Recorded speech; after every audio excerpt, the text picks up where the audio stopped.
Assalamualaikum warahmatullahi wabarakatuh. Selamat pagi kami ucapkan bagi adikku sekalian, siswa-siswi Sekolah Mitra Kerjasama EduPrime. Kembali ketemu dengan saya, Pak Danu Hadi Brata, untuk kembali membahas materi tentang pengetahuan kuantitatif. Oke, adik-adik sekalian, kita masuk aja langsung ke soal nomor 1. Ya, di soal nomor 1 di situ muncul soal tentang Bella pergi berbelanja ke sebuah toko untuk membeli pakaian. Karena pada hari itu Bella berulang tahun, maka selain mendapatkan diskon normal 25%, Bella juga mendapatkan diskon tambahan 20%. Pertanyaannya, berapakah besar diskon total yang diperoleh oleh Bella? Ya, jawabannya yang paling tepat di situ adalah 40%. Nah, mari kita lihat analisisnya. Jadi kalau kita katakan diskon awalnya 25%, berarti yang harus dibayarkan pada tahap pertama itu adalah kurang lebih 75%. Sehingga kalau dikatakan diskon 20% untuk yang keduanya, maka kita cukup menghitung 20% dari 75%-nya, atau sama saja dengan 75% dikalikan dengan 20%, kita akan dapat hasil 15%. Berarti kalau begitu diskon totalnya di awal tadi 25%, kemudian setelah dapat diskon lagi 20% atau senilai dengan 15%, kalau secara total, maka kita akan dapatkan diskon totalnya adalah 25 ditambah dengan 15%, yaitu 40%. Maka jawaban yang tepat di situ adalah yang A.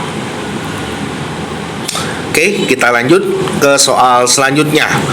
Jika bekerja sendiri, Tono dapat menyelesaikan sebuah pekerjaan dalam waktu 5 hari. Dalam kondisi yang sama, ya, Tini dan Tina masing-masing dapat menyelesaikan pekerjaan yang sama dalam waktu 3 hari dan 6 hari. Jika dikehendaki pekerjaan selesai dalam waktu 2 hari, maka yang bekerja adalah, ya, jawaban yang tepat di situ adalah C, Tini dan Tina. Mari kita lihat apa alasannya. Ya, ingat adik-adik sekalian, kalau kita bicara kecepatan itu berbanding terbalik dengan waktu pengerjaan. Berarti kalau begitu kita bisa menghitungnya dengan menggunakan rumus seperti dengan T itu menyatakan waktu, ya, kita bisa cek, ya, sama dengan 1/T1 ditambah 1/T2. Jadi kita cek, T1 menyatakan waktu pekerjaan yang bisa dikerjakan oleh Tini, kemudian T2 adalah Tina. Jadi kalau kita perhatikan di situ 1/3 ditambah 1/6, kita samakan penyebutnya, yaitu menjadi 2/6, kita tambahkan dengan 1/6, maka kita akan peroleh hasilnya adalah 3/6, dan ini nilainya adalah 1/T. Berarti kalau kita ingin menghitung T-nya atau T/1 dibalik di sebelah kirinya, maka di sebelah kanan juga harus kita balik menjadi 6/3, yaitu 2 hari. Jadi sesuai dengan waktu yang diminta, pekerjaannya selesai dalam waktu 2 hari. Berarti karena sudah memenuhi, maka jelas yang bekerja pada saat itu adalah Tini dan Tina. Jadi jawabannya adalah C. Kita lanjutkan ke soal berikutnya. Rata-rata nilai 8 siswa kelas 12 IPA 1 SMA X itu adalah 7,5. Sedangkan rata-rata nilai 8 siswa kelas 12 IPA 2 SMA X itu adalah 8. Jika salah seorang siswa dari kedua kelas saling dipertukarkan, maka diperoleh rata-rata nilai siswa kelas 12 IPA 1 ditambah dengan 1 sama dengan nilai rata-rata nilai siswa kelas 12 IPA 2. Selisih, pertanyaannya, berapakah selisih nilai kedua siswa yang saling dipertukarkan tersebut? Ternyata jawabannya di situ yang paling tepat adalah A, 2. Mari kita lihat apa analisanya. Misalkan di sini kita buat nilai siswa yang dipertukarkan dari kelas 12 IPA 1 itu adalah yang X, kemudian nilai yang dipertukarkan dari kelas 12 IPA 2 itu adalah Y. Kata kuncinya di situ adalah rata-rata kelas 12 IPA 1 ditambah 1 sama dengan rata-rata kelas 12 IPA 2. Berarti dari sini kita bisa hitung dulu untuk totalnya awalnya 7,5 rata-rata dari siswa kelas 11 IPA 1 kita kalikan dengan 8 ya, yaitu jumlah totalnya, kita kurangi dengan X karena yang keluar dari kelas 12 IPA 1 adalah X, kemudian kita tambah Y. Jadi berkurang 1 tambah 1, berarti totalnya tetap 8. Maka kemudian kita bagi dengan 8 ditambah dengan 1 ya, sesuai dengan keterangan tadi, sama dengan rata-rata siswa nilai siswa kelas 12 IPA 2. Berarti 12 IPA 2 sesuai dengan keterangan di situ rata-ratanya 8, kita kalikan dengan 8, kita kurangi dengan Y. Kenapa? Karena yang keluar di IPA 2 itu adalah Y nilainya. Kita tambah X, keluar 1 tambah 1, berarti totalnya tetap 8. Maka kemudian kita bagi 8 ya, karena di situ dia bermain rata-rata. Kemudian untuk 1 itu karena penyebutnya dalam 8, kita samakan saja menjadi 8/8. Kemudian kita akan dapatkan hasil perhitungannya di situ adalah 7,5 kita kalikan 8 hasilnya 68.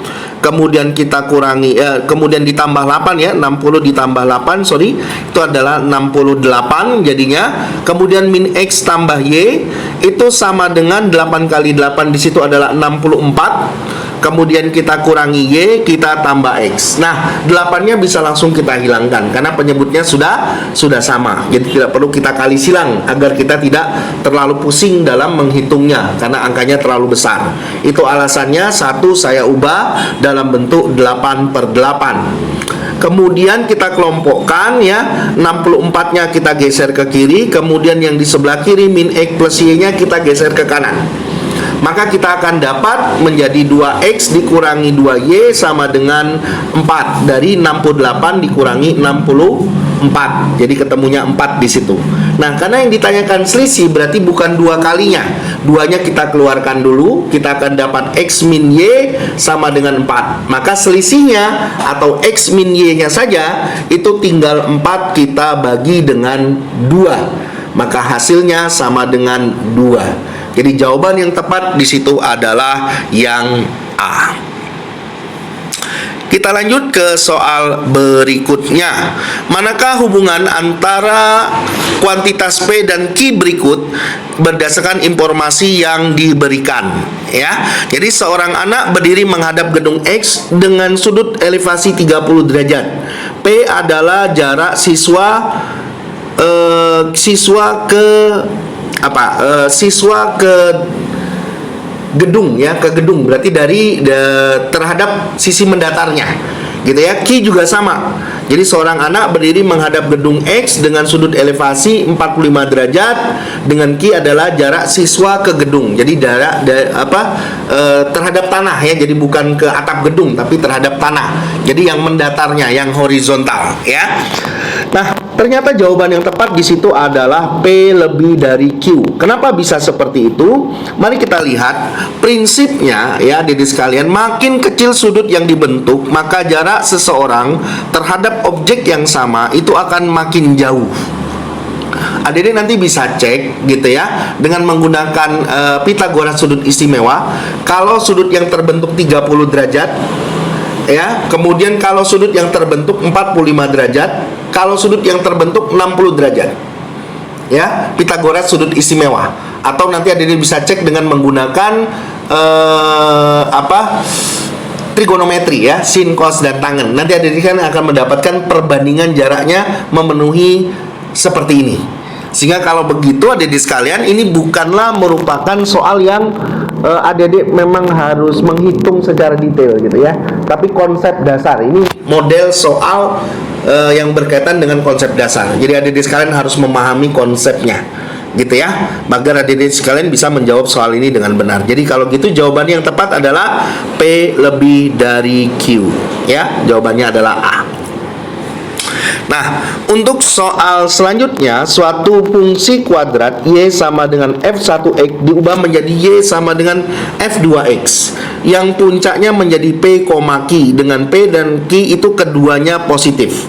Ini artinya adalah, ya, jawaban yang tepat di situ adalah D, bahwa grafik Y sama dengan F1X itu puncaknya digeser sejauh P satuan ke kanan dan Q satuan ke atas. Mari kita lihat alasannya. Jadi ketika P dan Q keduanya positif, maka jelas pergeserannya adalah kalau P menggantikan X berarti dia bergeser ke kanan, kemudian Q bergeser ke atas karena dia positif. Dan dia bukan berubah, apalagi dia bukan berubah tapi bergeser. Jadi kalau adik sekalian ingin mengubah grafik suatu fungsi kuadrat, maka yang kalian lakukan cukup mengubah, ya, prinsipnya itu cukup mengubah titik puncaknya. Ketika puncaknya bergeser, maka dengan sendirinya semua titik pada fungsi kuadrat tersebut akan bergeser. Dan ini adalah model soal konseptual. Jadi adik sekalian, kakak ingin ingatkan untuk soal TPS kuantitatif itu sangat memungkinkan sekali materinya itu keluar sampai dengan matematika wajib. Jadi adik sekalian, tolong dikuasai materinya mulai dari materi SD, SMP, dan SMA khususnya yang berkaitan dengan matematika wajib ya. Jadi ini jawabannya adalah D. Oke, untuk soal selanjutnya, soal yang kelima, diketahui sebuah matrik ya A isinya adalah 3, 5, X plus 2 dan X. Jika matriks A ini adalah matriks singular, masih ingat matriks singular? Ya, matriks singular itu adalah matriks yang dia tidak punya inverse. Nah, ketika dia tidak punya inverse berarti definisinya apa? Iya, determinannya sama dengan 0 ya. Maka ya nilai dari X kuadrat dikurangi X ditambah 5 sama dengan. Oke. Nah, jawaban yang paling tepat di situ adalah B, 35. Mari kita lihat bagaimana pembahasannya. Nah, tadi sudah kakak singgung di awal, ketika dia singular berarti dia tidak punya inverse, itu artinya determinannya sama dengan 0. Jadi kita cukup menghitung determinan dari 3, 5, X plus 2 dan X itu sama dengan 0. Ya, masih ingat cara menghitungnya? Hasil kali diagonal utama dikurangi dengan hasil kali diagonal samping. Diagonal utama itu yang serongnya ke kanan, ya. Kemudian yang diagonal samping itu yang serongnya ke kiri. Maka 3 kita kalikan X dikurangi 5 dikalikan X plus 2, nilainya sama dengan 0. Karena ada dua suku, biasakan X plus 2-nya ditulis dalam bentuk kurung agar adik-adik sekalian tidak salah dalam menentukan tanda di depan variabel maupun bilangannya. Nah, kita operasikan, kita peroleh 3X dikurangi 5X dikurangi dengan 10 sama dengan 0. Kemudian 3X kita kurangi 5X hasilnya minus 2X. Min 10 sama dengan 0. Kemudian kita gunakan hukum kanselasi sebenarnya ya. Jadi sebelah kiri kita tambah 10, sebelah kanan juga kita tambah 10. Maka kita akan dapat minus 2X sama dengan 10. Kita bagi minus 2 kedua ruas, maka kita peroleh X sama dengan minus 5. Maka dengan demikian ketika kita ditanyakan berapakah nilai X kuadrat min X tambah 5, dengan mengganti X sama dengan min 5, kita peroleh hasilnya adalah min 5 pangkat 2 dikurangi dengan minus 5 ditambah 5. Min 5 kita pangkatkan 2 hasilnya 25. Kemudian minus ketemu minus berarti jadi plus 5, kita tambah 5 lagi, maka kemudian hasil akhirnya adalah 35.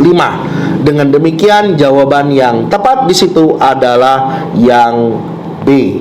Demikian adik-adik sekalian pembahasan materi kita untuk soal pengetahuan kuantitatif. Kakak ingatkan sekali lagi, seringlah berlatih secara kontinu. Latihan terbaik adalah latihan yang sempurna.